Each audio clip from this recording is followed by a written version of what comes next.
which is an extremely crucial area we find, is financial independence. That's not an area which is being tackled by either men or women. So what we're finding is that women, if you look at even say a man working somewhere, why would he sit around with a bad boss in a bad company if it wasn't for the salary? So the kind of confidence that you get as a woman or as a human being itself, when you earn or when you have your own money, or when you're even, in a woman's case, even be aware of where your money is or where it's going, how are the family finances, the kind of confidence that you get is like immense. Ask me, I'm coming from there. And what we find is, that's an area which needs to be tackled, which is just absolutely not being tackled at all. It's like very small amount. It's not to blame a man, not to blame the woman. I think it's happening all over. So that's one area of constraint which is there in the society, which is what we are trying to address. The fact that people right from the beginning have called me Dakshita Madam, particularly after the Vishaka judgment came in. I was actually asked to call you Dakshita Madam. No, it's not you. I'm talking of the workplace. After the Vishaka judgment came in, the men better there. So it delayed my romance. I'm not getting to know my husband a little late because it is. Yeah, and as far as in a little kind of a hamlet of its own kind with a well-guarded narpat for those days. But now what happens is, to come back to the bureaucracy, when I joined it was a total shock. And things like toilets were in, things like stereotypical things like that, but which are enabling facilities weren't there. In my first posting, which was in Lucknow, which is not really the back of Bayonne, all the ladies used to visit the nearest cinema hall to use the facility. But today things have changed amazingly, particularly if I speak whether of villages, the enabling policies of the government, the awareness that things can move only when you have a cohesive type of an approach. Yet in civil services, like I heard somebody speak, she's no longer here, when you step out into the field, you still have male stereotypes operating. And that's inevitably going to change, because once with girls coming in with more education, with financial literacy, you spoke about financial literacy, let me tell you, financial inclusion has become very big in the country now. So those are all the changes which are coming in. So I hope that by the time another 10 years, women will be referred to on first name terms and not as madam anymore. It's like there are very less men to even hear the problems of women here. So same, likewise we have very less men who's dancing traditionally what they're supposed to do as dancers. So support is something that I have to see from women. So when I'm learning dance, so I heard one lady talking 10 men were standing in a group, and then when she walked in and how to start the conversation. So the same problem in a reverse way it happened to me. I need to understand what is women. I can understand my mother, but that doesn't really help to dance. So there are many ways, the many angles of women. She can be a sister, she can be a mother, she can be a wife, she can be a goddess, she can be. So there are so many factors are imaginary for me. So actually, a lot of women help me, not men. So it's if not for women, I wouldn't have been who I am actually. So very, very interesting for them, even for the boys, who are in the group and then just approaching a woman and then coming and talking and starting the conversation. It's brand new for them. Likewise, when I have kind of wanted to approach this group of women to understand, to know the deep, real women inside.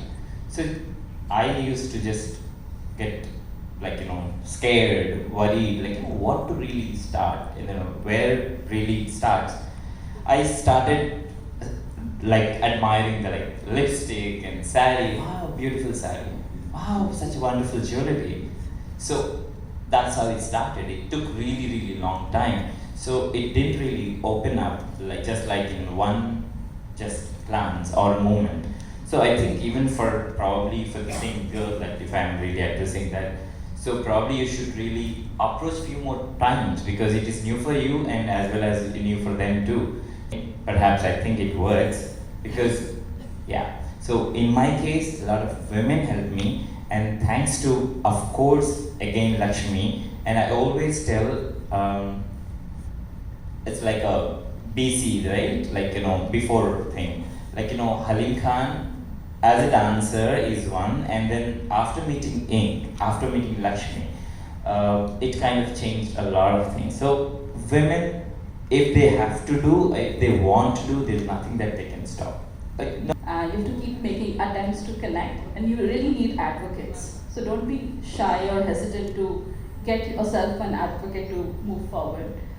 So I co-founded Sugar Cosmetics, what seems just like a few months back, and depending on which camp you're on, I work for my wife / with my wife. But see, the thing is, context is everything, right? So here, I remember there was a time when a company pivoted, and that's when we decided to launch Sugar. And I remember there was this very tough conversation we'd had. Actually, I'd never spoken about this publicly before. So, and we're like, okay, so now we're pivoting, we're going to do a brand. So I think you should run the brand. Maybe I should go back to a job, and we're going to manage the finances. And I said, no, we got to run this together. I said, what am I going to do? And that was a conversation. Then the question is, if you're an outsider in an environment, right? The thing is, I go back to what people are talking about. I think talent, I think your hard work and the skill you bring to the table, that eventually matters, right? And sometimes you start with zero. You start with you don't have an entry ticket to the conversation as everybody is different to, or me to the industry. But I think as long as we keep trying, we have to believe that we will get through. Weird stat is that we're a 7-year-old company, and during the course of 7 years, we've raised close to 100 crores of capital to run the business. Here's a funny stat. The first 5 years, we actually raised just 3 crores. You know why? Because every investor meet we went to, it was a bunch of guys. And when they say, okay, what is your customer lifetime value? What is the spend you would portray? And they would say, women have more than 3 lipsticks. Are you kidding me? And we'd be like, yes, sir, they do. And they would not believe us. They would not believe us. Only when the business got to a certain scale, they went and asked first their wives, then their sisters, then market, and then they came back and said, oh, you were correct, something's happening, and that was doing amazing work. And so I look at it this way. It takes a lot of time to build understanding and support. I totally get what you're saying, Alim, but I think there's a time when you say, okay, that's it, I'm giving up. But if you don't keep trying, and you believe that someday somebody's going to understand, somebody will shine through and help you out. I think I've seen that happen in my case. I hope if you look back and think about it, you will find examples in your lives too. What we realized is that it's been a 20-year journey for us, from a time when the 3 of us, all male founding club of the company, to now that we have close to about 400 people. I'm very proud of the fact that we've created a culture where there are as many as 1/3 women, which is, in my mind, reasonably good, but still doesn't meet the bar from a diversity perspective. I would rather it be 50% and not 33%. We realized that when we were hiring, even if we decided to make 50% as a kind of a broad norm, we were losing women as they went into more and more senior positions. And that rankled us for a bit, because we didn't realize what was happening, and hence we actually went to the drawing board and we said, how can we make the organization friendlier for women?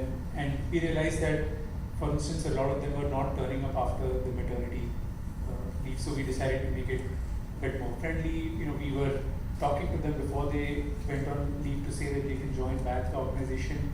They would not lose their perks and their promotion possibilities. So things like that.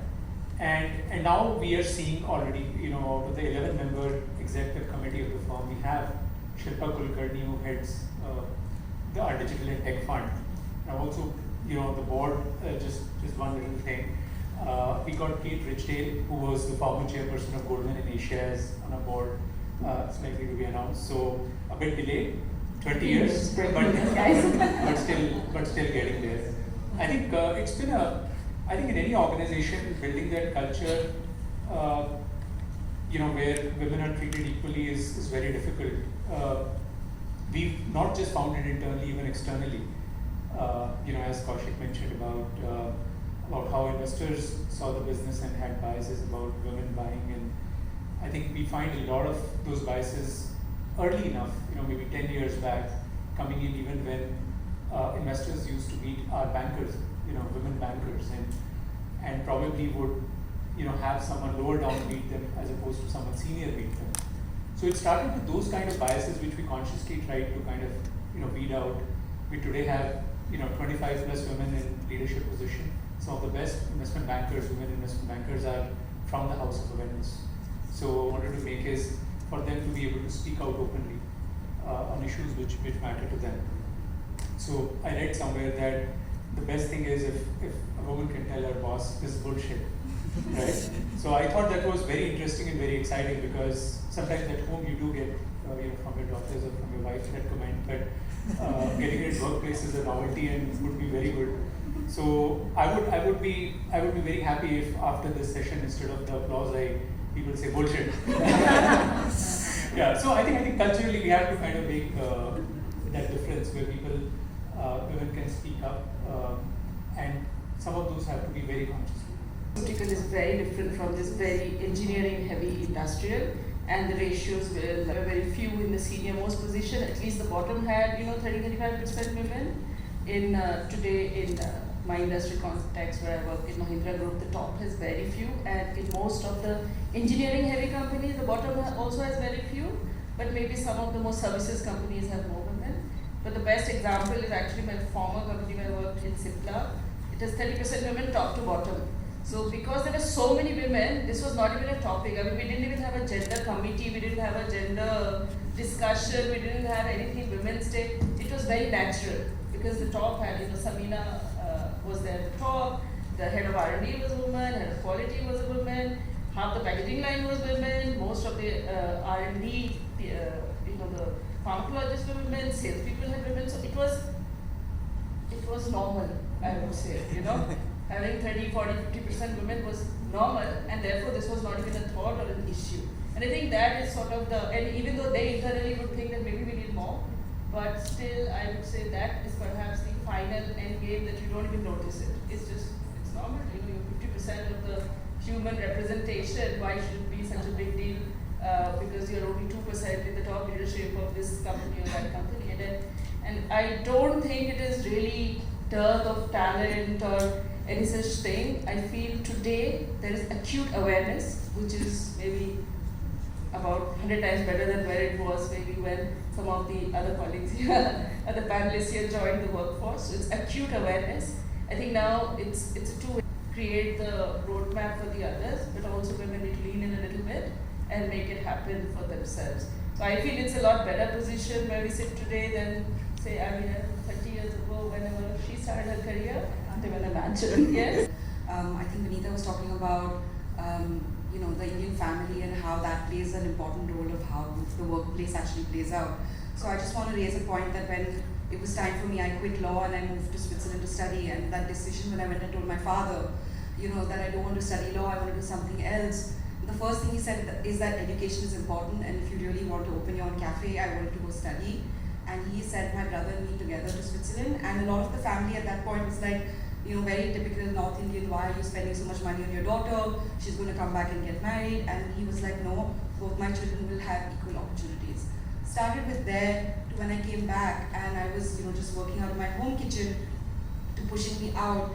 And when I got a central kitchen and started working from there, I would come back every day and be like, oh, I made this much money today. And he would look at me and be like, that's it. And I think that support when I was 22 meant so much to me. That gender, that there was inequality didn't really even come into my mind till I set up my own business. And it wasn't so much from my workplace, but my interactions with other people. So imagine a 23-year-old girl going out to rent property or buying, expensive machinery and things like that, where people would actually ask me, where's your husband, where's your father, to a point where someone actually once walked into my kitchen, shocked to see me there, like a government official, shocked to see me and said, no, where's the owner? And I was like, it's me. They're like, no, where's the manager? I said, it's all me. And he just looked at me so seriously and said, "Kyun aapke husband off ho gaye?" And this 23-year-old girl, just back from Europe with this, this principle. And that's when I realized that I'm going to have to balance this out. So for me, it's very different because I run my own company, so I can dictate how the workplace is, and I think that we make a conscious effort to hire on skills and not so much gender. But we do have about 45% of our workforce that is women. And a major reason for this is because the kitchen is more skewed towards men, and that's changing now, just by the timings of how it works, the heavy lifting, all of that. But we're finding solutions for